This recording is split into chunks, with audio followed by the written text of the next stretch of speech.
Hey everyone, Odds here. Welcome back to the channel for Meta Monday, your weekly recap of all things Mechabellum. So, to start it out here, we're going to have a look at the in-game tournaments, our weekend tournaments. I like to focus on this a bit because I want to try to promote sort of some prestige for the players who participate and win these tournaments.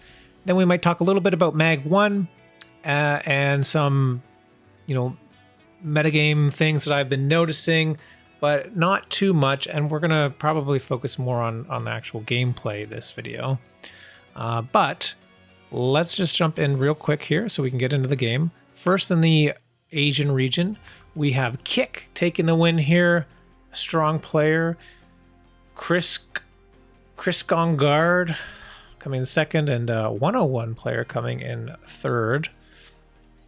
Congratulations, Kick. And then in the 140 Asian region, we have a 201 player taking the win. Apuchi in second place and Chow Wing in third. Congratulations. And then in the Americas, we have K taking the win over Apuchi, who is the runner-up yet again, and Dachshund rounding out third. All very strong players this tournament. And for our gameplay today, we're going to actually jump into this game, the finals of the European. All right, so let's talk Hounds. Okay. So last week we saw a lot of Hounds in MAG1. I think pretty much every single game had Hounds in it. And then I think many people went and did their homework over the week and tried to figure out ways to deal with the Hound. And this week that just happened in MAG1, yeah, there was a fair bit of Hounds, but I'm not sure. Maybe this is just my experience. I had difficulty. I had a lot of difficulty in MAG1 this week.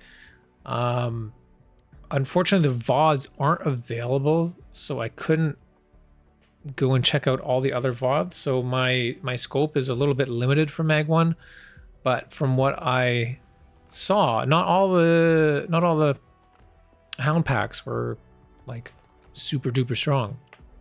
Sometimes they were, obviously, sometimes maybe not so. And I feel like some players are starting to figure out how to play against Hounds. And one thing I'll point out is, so Hounds traditionally you run armor on, which makes the Fire Badger completely useless. Okay.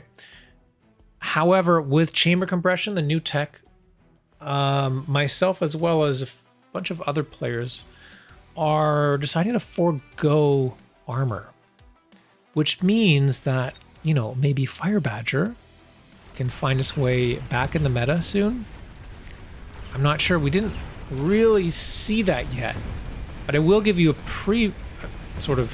preamble or whatever preview for this game. Is we obviously don't have Hounds this game. So even though I'm talking about Hounds, I have a feeling that the metagame is going to shift. We're going to move out of Hounds soon, and there's going to be something else taking the place. Arclight, we did some testing with Shockwave last week. It's situational. Like, it could work maybe, but usually it's a win more kind of situation, or like if you're desperate and you need a bit more chaff player. But I don't know. I think the Fire Badger might start to make its way back into the meta. We shall see, though. Besides Hounds, honestly, I can't talk too much about MAG1.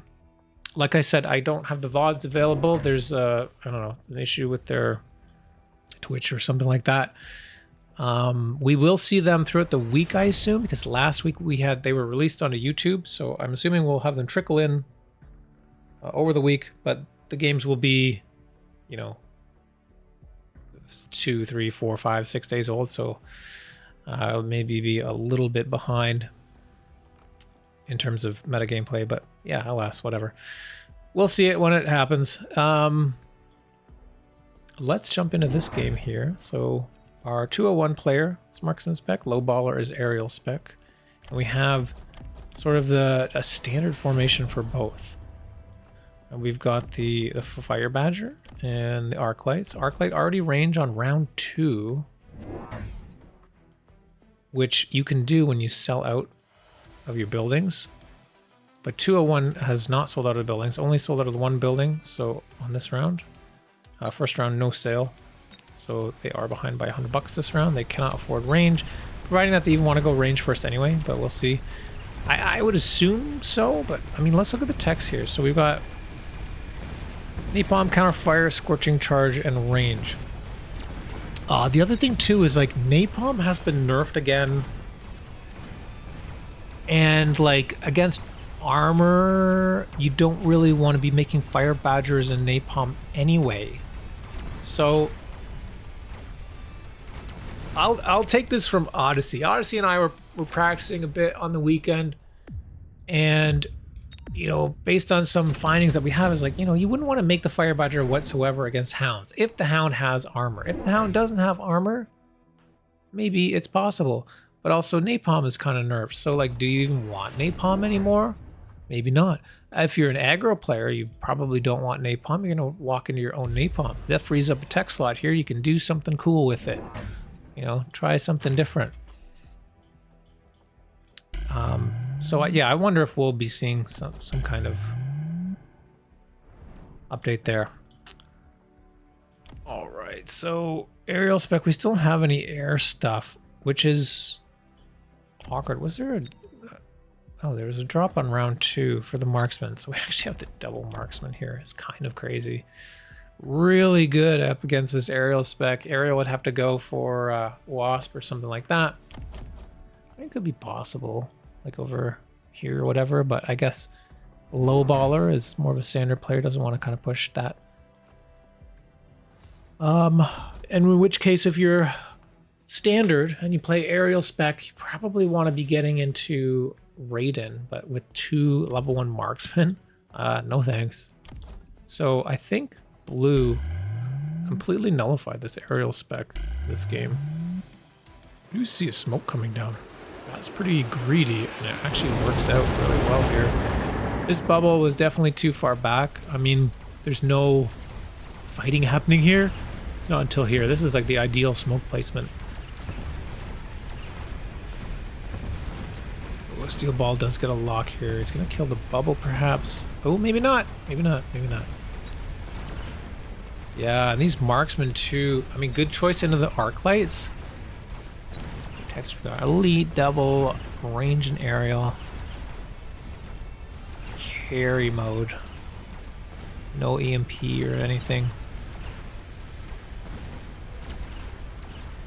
We pop this bubble. There we go. Let's speed this guy up a little bit. You got some gameplay to get through. Oh, are you gonna lose a bubble here? That would be so unfortunate. I think so. Storm colors. Actually, might not even win the round. Oh no! Whiff! A whiff! Oh, one Stormy survives and wins the round there. Nuke!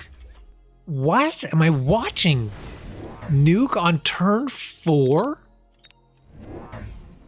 That's crazy! It's 4-round cooldown, so it comes back on round 8.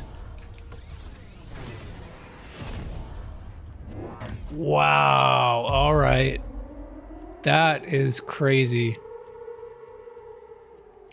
A skip from blue, the much smarter choice in my opinion. I mean, you're using a nuke to like clear a shield, and like thankfully you got the shield last round so that you can actually pull this off, but like that's kind of crazy. Levels on these storms. Yeah, they did huge damage. Top damage dealers, top 2. Nice crawler positioning here, going to sort of distract the stormies. And now just setting up fangs here, protect from nonsense.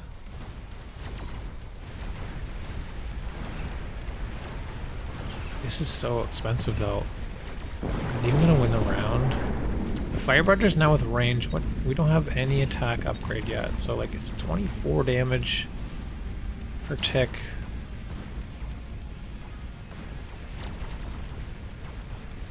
Yeah, I mean, I think Lowballer is gonna win again, but like it's because of these Stormcallers, and not because of the nuke. I don't think the nuke really did a whole lot there.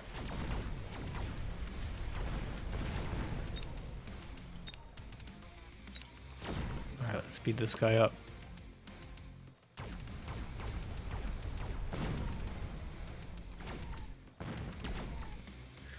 Yeah, in regards to MAG1 this week, hopefully I'll have a video out soon about that. I'm not sure if I'm going to cover all 5 games because I didn't play as well as I would have hoped. I'll probably do a recap on some of the highlights or maybe one or 2 games. So unfortunately, I didn't make it through to the next round, so we'll just be observing from here on. But Odyssey did make it in 19th, just making the cut. Only the top 20 make it of the 32.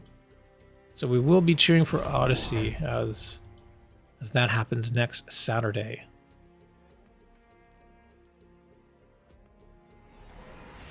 All right, so we've got so much chaff from both sides here. This is a very chaffy game.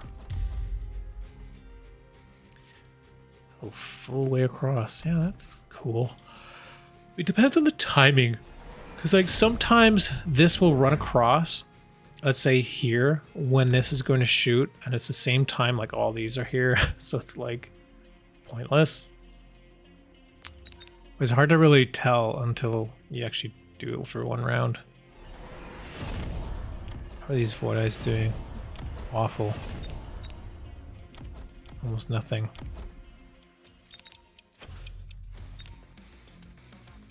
What was that? Oh, we got the haste mod. Look at these guys. Vroom vroom. Super fast. The extra damage kind of helps too. Oh my god, they're up to 70? That's pretty good. Looks like we got Missile Interceptor, yeah, on the Mustang. Okay. Yeah, these Stormcallers are posing a bit of an issue, so that makes sense. Thing is, though, like, if they're not shooting, these Mustangs will end up moving forward and get shot by the arc lights. It looks like they're mostly staying back.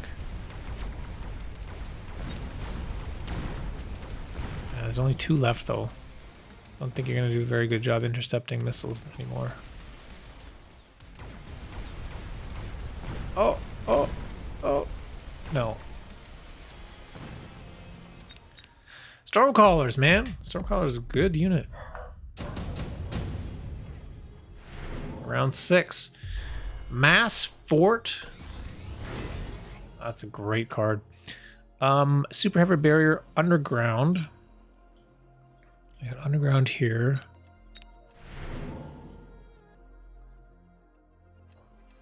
Oh, they actually picked up Advanced Defensive Tactics at some point. Sorry, I missed that. That was the last round. The haste mod.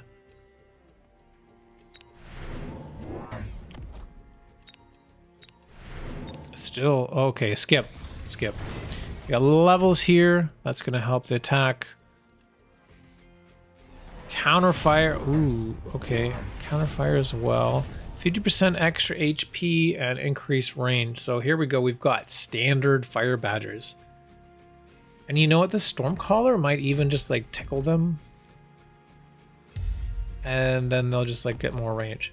Also already got Elite Marksman on Arclight. We actually don't have too many Arclights, just 5.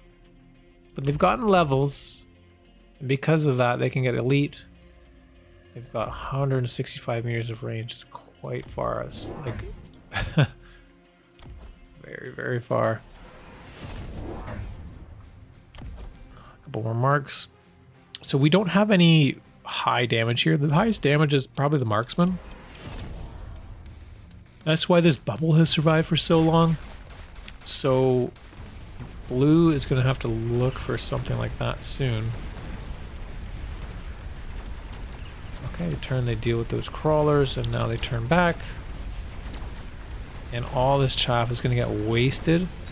And then the marksmen are going to be able to maybe farm the arc light. It's funny, actually. This guy's got a 155, arc light's got 165 range. So arc light actually outranging the marksman.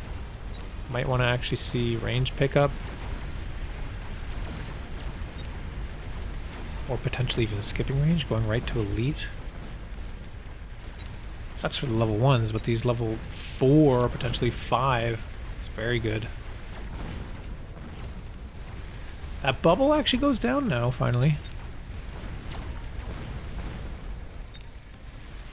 And with that counterfire, look at the range on that. Counterfire gets 200 meters of range, so they can actually shoot at that Stormcaller. They outranged it by 5 at that point. That's pretty crazy. Very interesting synergy or whatever. Alright, we got Steel Ball and Wasp. Yeah, Wasp not too bad here. I don't think it's going to tie up the marksman, as well as these Mustangs are only level 1 and their purpose is Missile Interceptor. So these Wasps could be fairly effective. There's a bit of fangs though. We'll see. Maybe putting them all the way at the back should be good. But this board is like really basic. Our third tech already? Okay, well I mean it is round 7. It's just these boards look so bare for round 7. We got some chaff, we got some arc lights. Like there's no high damage here. The Stormcallers are the high damage. Same with this board. It's all like chaff clear and then like some marksmen. It's the same sort of situation. You have a chaff clear and then like a long range unit. But we're getting steel balls here. Ooh, going into armor? What's that for? That's not going to help very much. I don't think there's anything here that you really need the armor for.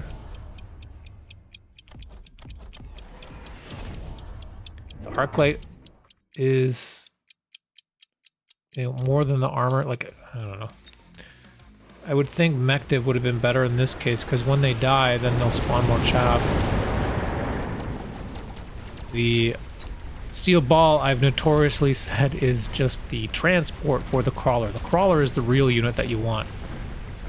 So it just carries them over fire and garbage on the ground.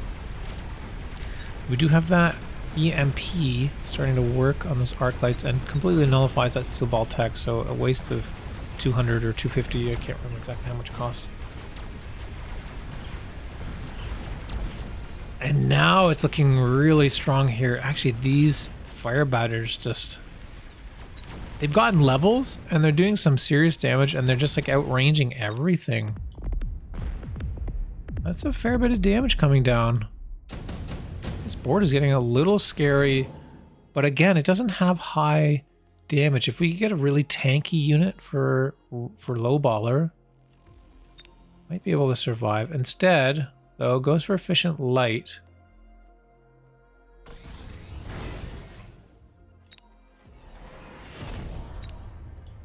Was that a skip? It was a skip. And actually, now we have range on Mustang too. It's actually kind of good, just to keep them far back as well. They don't die to the arc light. Wow. Okay. Yo, I like this vertical actually. That's cool.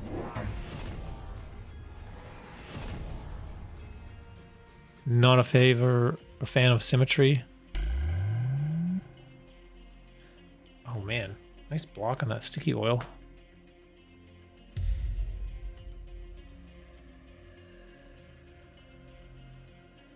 Yeah, these boards are just like, they seem fairly basic here, right? Just a lot of chaff, a lot of, you know, mixed up chaff, right? We have fangs and crawlers on both sides.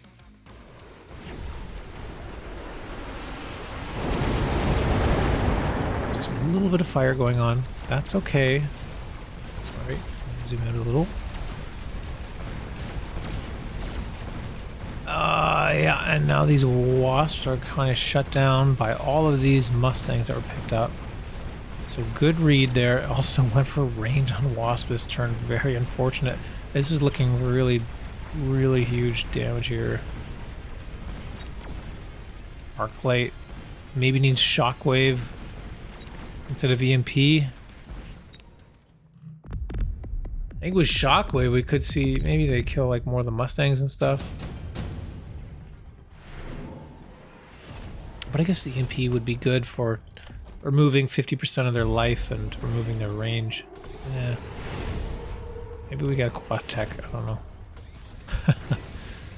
Round 9, that nuke is back. I'm sorry, I said it was round 8 before. It was 4 round cooldown, which puts it on 9.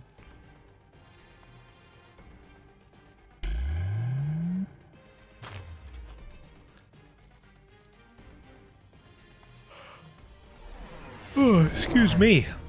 Oh, and here we go. We're going for Hacker now. Hacker and range and enhanced control. That seems a bit unnecessary, the advanced control. There's no worms or any high HP units. But I do like the Hacker. 165 meters. If it could grab some of these fire badgers, that would be good, but there's also like, you know, a ton of stuff, a ton of chaff. I don't like that enhanced control. Be nice to try to see if you can get money for that shockwave. I'd also like to see that used more often. I think in this case, so what happens is like if the arc light is stuck on the fire badger that doesn't want to die. Nice nuke, I guess. It's still going to kill all the stuff around it, so even if it's locked on a bad unit. And paired with the Hacker, it could be really good. Oh, the Hacker does get that fire badger. Well, maybe the enhanced control is not the worst. No, it doesn't really matter that much. It made it live like an extra shot from the marksman. Marksman does enough damage. Is this, yeah, this is gonna be it actually. It looks like, here we go. Blue 201 player managed to take the win there with standard fire badgers.